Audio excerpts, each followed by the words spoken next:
They ruled like gods, men whose names shook entire continents, commanders of vast armies crowned in marble, wrapped in purple, with voices that decided life or death. You'd expect their endings to be written like epics, noble deaths on the battlefield, golden cups of poison, final words remembered for centuries. But Rome had a sense of irony, because when death came for its emperors, it rarely arrived with dignity. One was stabbed in the back while peeing in a ditch, another dragged through the streets and dumped into a sewer. One emperor was turned into a living footstool by his enemy, forced to kneel like furniture until his body gave out, and another strangled in his own bathtub by his personal trainer. Not the stuff of marble monuments, not the endings of legends, but humiliations so bizarre, so petty, that they feel more like scenes from a dark comedy than the chronicles of an empire. Imagine it. A world where men who claimed divinity, who held all the symbols of power, died in ways that stripped them of everything, leaving only absurdity. Their crowns didn't save them, their legions didn't protect them, their gods didn't intervene. The stage of Roman power was grand, but its exits, often laughably small. And these weren't forgotten figures, these were emperors, names etched in history textbooks, marble busts still standing in museums today. Yet their last moments expose the truth about empire. No matter how high you rise, death has a way of mocking you, because what greater humiliation is there than to rule the known world, only to end up as a joke whispered by history? If this already shocks you, hit subscribe, because the darker stories are still ahead.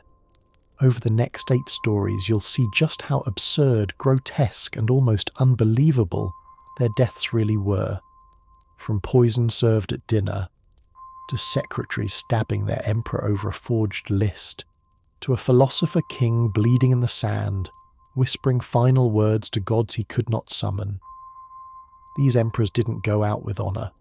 They went out like the punchline to a cruel joke Rome never stopped telling. And it all begins with the emperor whose bladder betrayed him. Let's begin with the emperor whose bladder betrayed him, Caracalla. The name alone carried weight in Rome. Born Marcus Aurelius Antoninus, he ruled with iron and terror. He raised taxes until cities bled, massacred tens of thousands in Alexandria, and forced philosophers and senators alike to kneel under his cruelty. He wasn't just an emperor. He believed himself the new Alexander the Great, Rome's warrior king, destined to conquer as a god in human flesh. He dressed the part, marched with the legions across Mesopotamia, and carved fear wherever he went. And yet, his end was nothing like the legend he tried to write for himself. It was 217 AD. Caracalla was on campaign, travelling with his army across the dust and heat of Mesopotamia. The emperor who styled himself as a god felt the very human need to step away from his entourage. He stopped by the roadside to relieve himself. No throne, no armour, no bodyguards in formation, just the ruler of the Roman Empire exposed and distracted. And in that moment, his soldier struck. A man named Justin Martialis, carrying a blade, walked up behind the most feared man in Rome and plunged it into him. The emperor who massacred thousands, who thought himself immortal, collapsed into the dirt like any other man. A god brought down not by armies or conspiracies, but by his own full bladder. His bodyguards rushed forward, but it was too late. Caracalla was dead before they reacted. They slaughtered Martialis in seconds, but the deed was done. Rome's emperor lay lifeless on the ground, undone in the most ordinary act of human life. For a man obsessed with domination, with power, with his image as Alexander reborn, it was a final scene more fitting for satire than for epic. Historians later whispered of conspiracies, that his successor, Macrinus, may have been behind it, that politics, not coincidence, sealed his fate.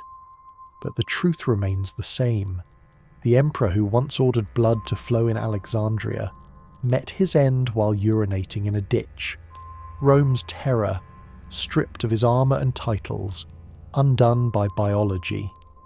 If Caracalla was brought down by a full bladder, the next emperor was erased like waste flushed down a sewer. Rome had seen tyrants before.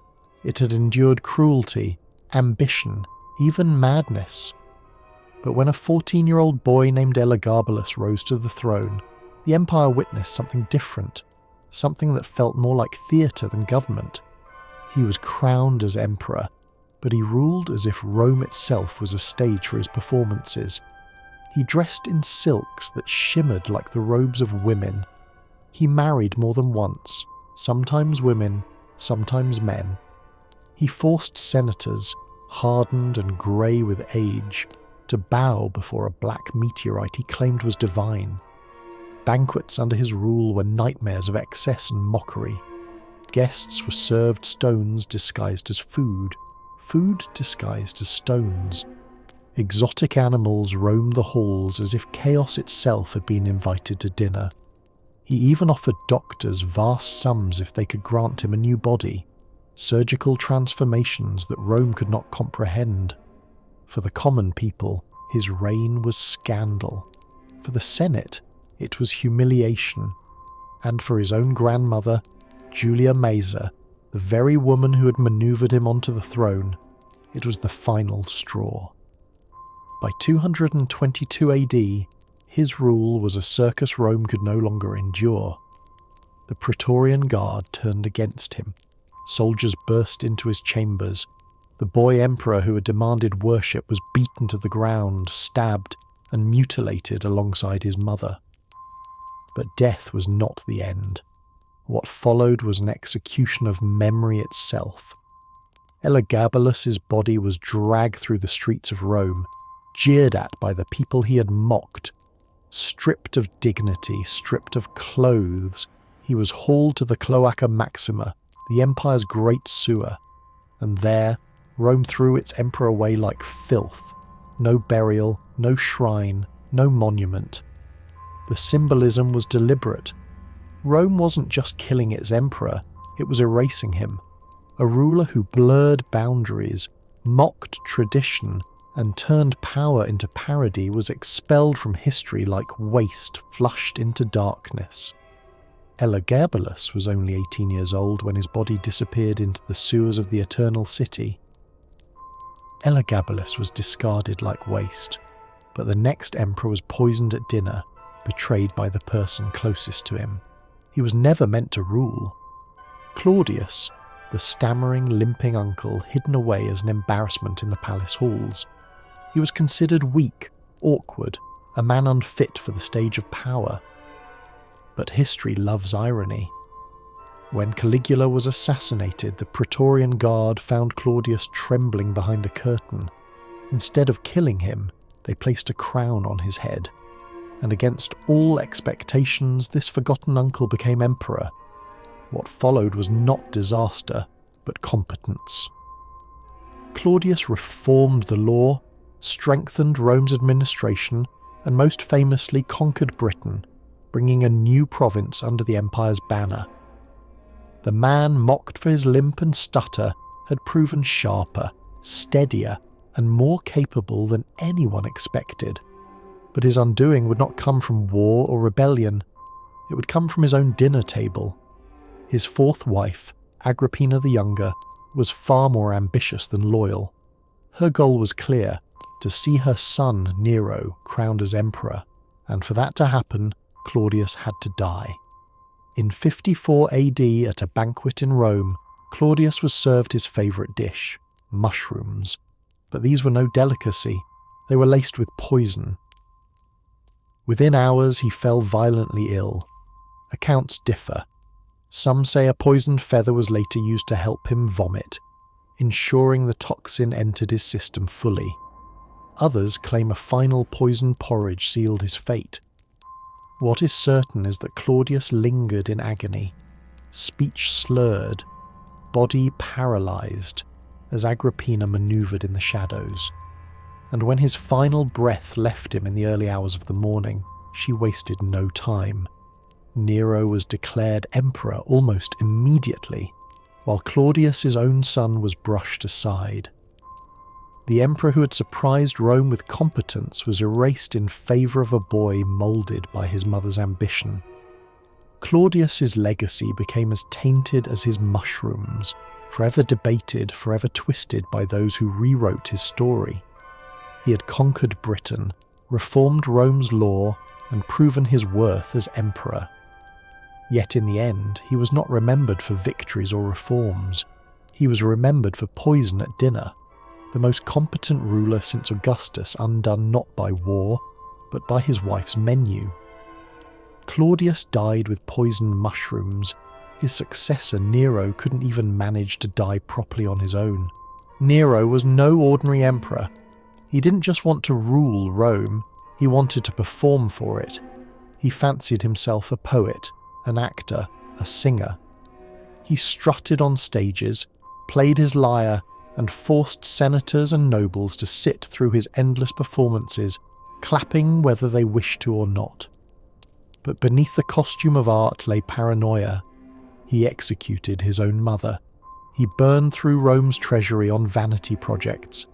And when the great fire of Rome consumed the city in 64 AD, whispers spread that Nero himself had ordered the flames so he could recite poetry against the backdrop of destruction.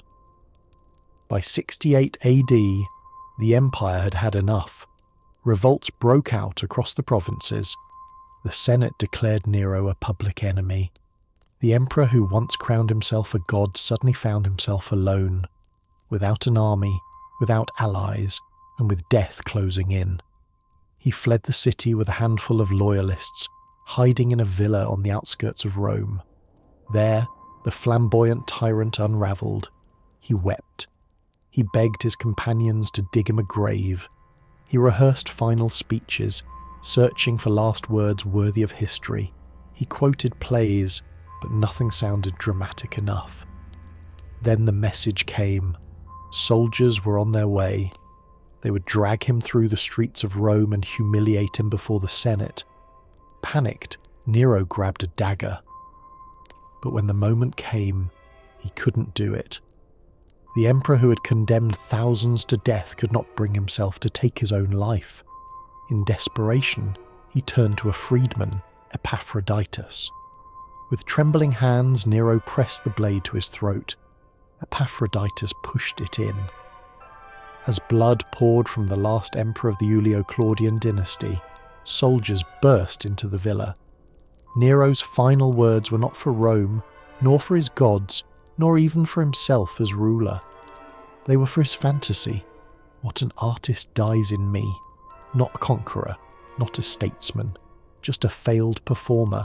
Leaving the stage, no one applauded. The man who once dreamed of immortality through song left behind only silence.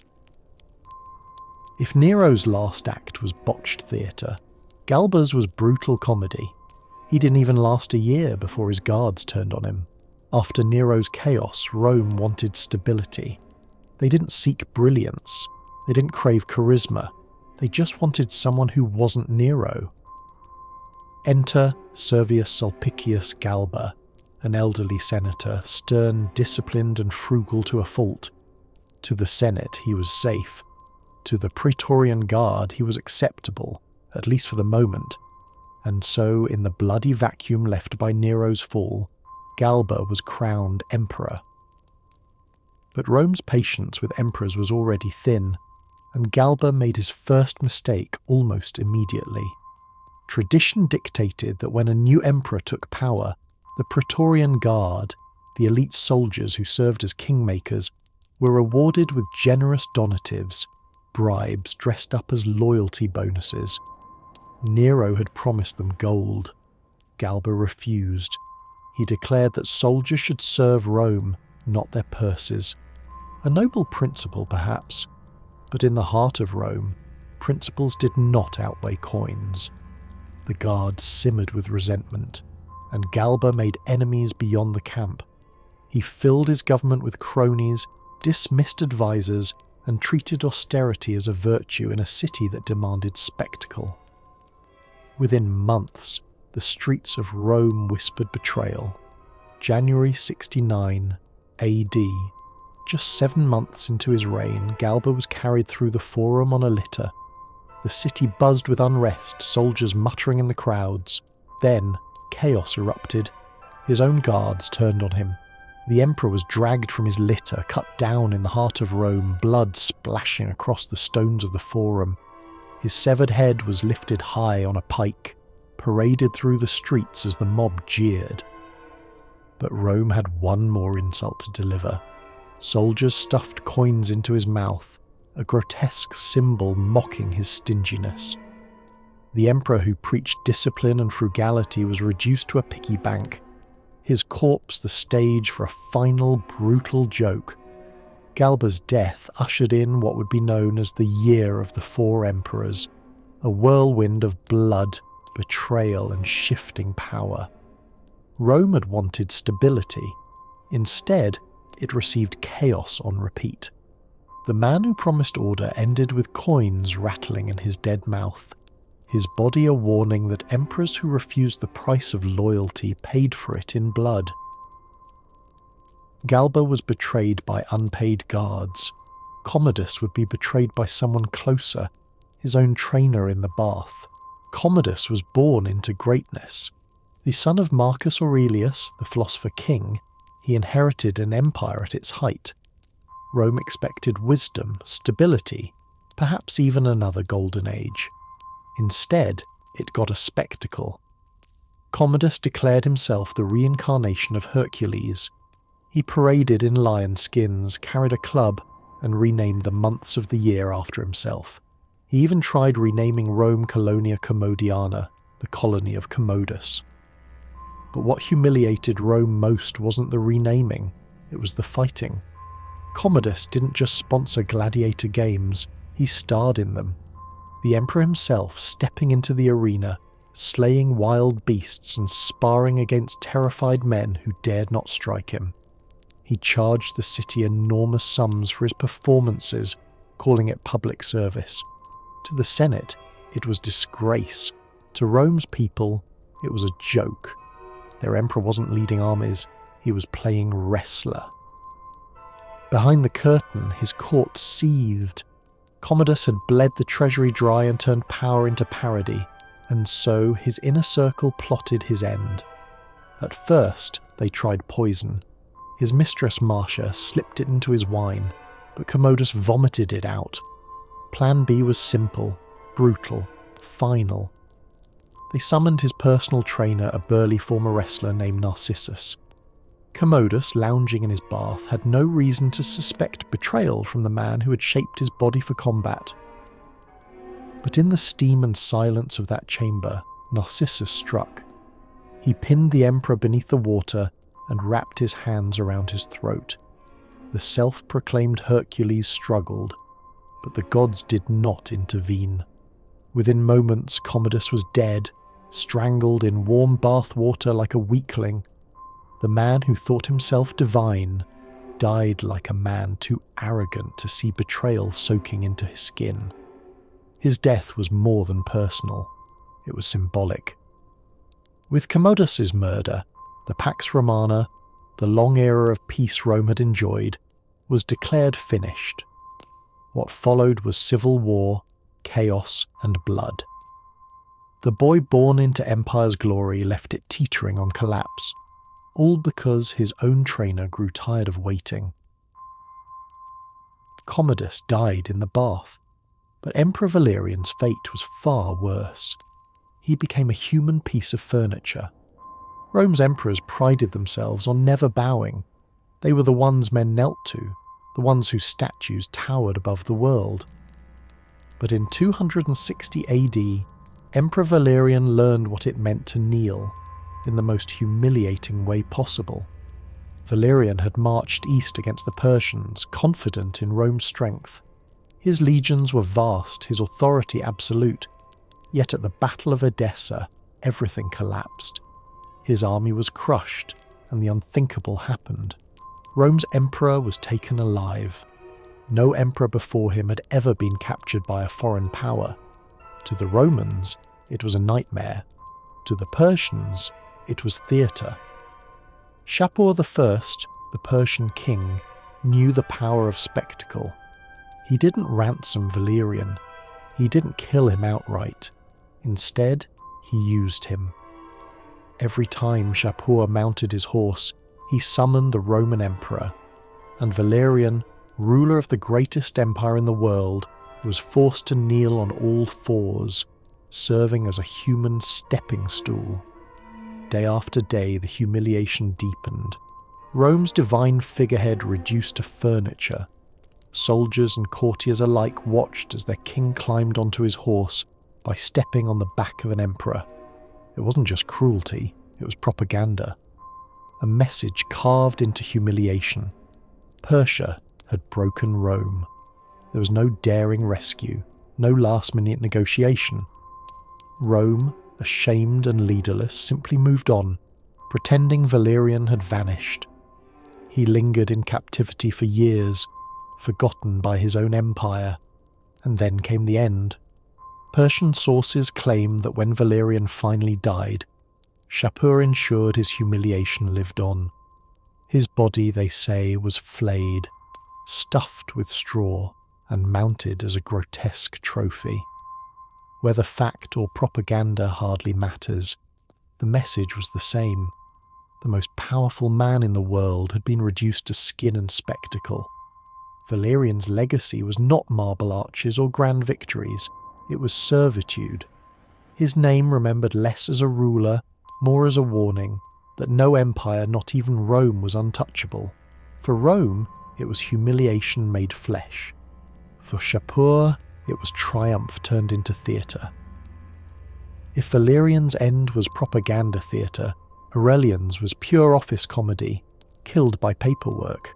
By the mid-3rd century, Rome was breaking apart. Civil wars raged.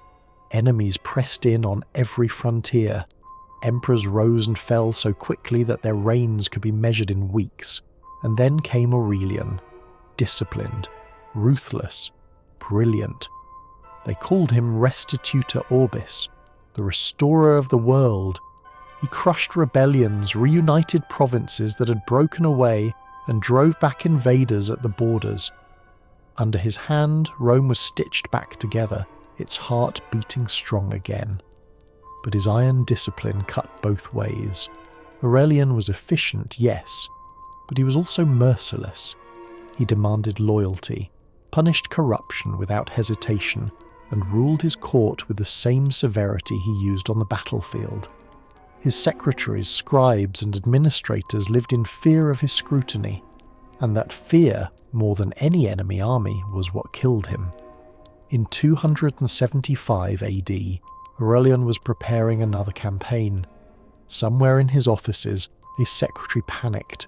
He had forged a document or mishandled accounts.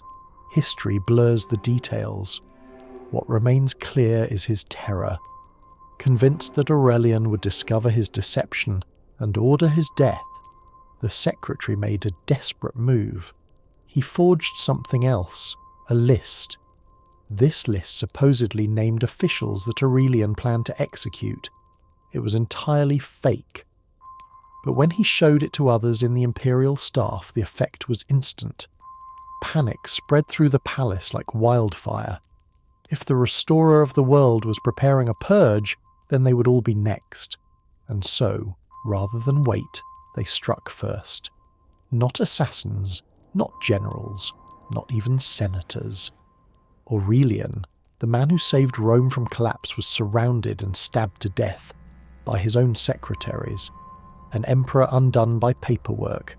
There was no purge, no conspiracy, only a single man's guilt, spiraling into paranoia, dragging the entire imperial office into murder.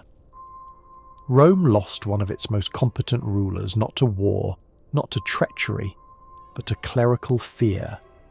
It was perhaps the most absurd death of all. A commander of armies, slain not in battle but in his own office, because someone was too afraid to admit they had messed up their accounts. If Aurelian died from a forged list, Julian the Apostate died from a misplaced spear, maybe from his own side. Julian was not like the emperors before him. He was not driven by vanity like Commodus, or paranoia like Nero. He was a philosopher, a thinker. The last pagan emperor of Rome, he dreamed not of theatre or banquets, but of reviving the old gods. He wrote essays on Neoplatonism, debated theology, and tried to turn back the tide of Christianity that had swept through the empire after Constantine. For many, he was a scholar king. For others, a heretic standing in the way of history itself. But brilliance often walks hand in hand with recklessness. In 363 AD, Julian led his army deep into Persian territory. Supplies ran short, morale waned, yet Julian pressed forward, determined to carve victory with his own hands. When battle came, he made a fatal choice. To inspire his soldiers, he entered combat without armour. No shield, no breastplate, only confidence, and perhaps the belief that fate itself would guard him. It didn't. In the chaos of the skirmish, a spear pierced his side. It tore into his liver, possibly his intestines. He collapsed, bleeding heavily, his vision fading as his men carried him from the field. For hours he lingered between life and death, and even then he didn't stop philosophizing. He dictated reflections on fate, on the nature of the soul, on the gods. His mind raced with ideas even as his body failed. But the true mystery of Julian's death lies in the spear itself. Persian records never claim the strike. Roman whispers suggested something darker, that the weapon came from within his own ranks, perhaps from a Christian soldier enraged at Julian's campaign against their faith. And as the desert sun beat down, Julian's final word echoed into history. He turned his eyes to the heavens and whispered, "Thou hast won, Galilean." It was not surrender to Persia. It was not farewell to Rome. It was an admission that Christianity, the faith he tried to erase, had triumphed. If this story shook you, make sure to like and comment so I know you want more stories like this one. Rome's emperors ruled like gods, but their deaths reveal the truth. Not marble, not glory, not eternity, only humiliation.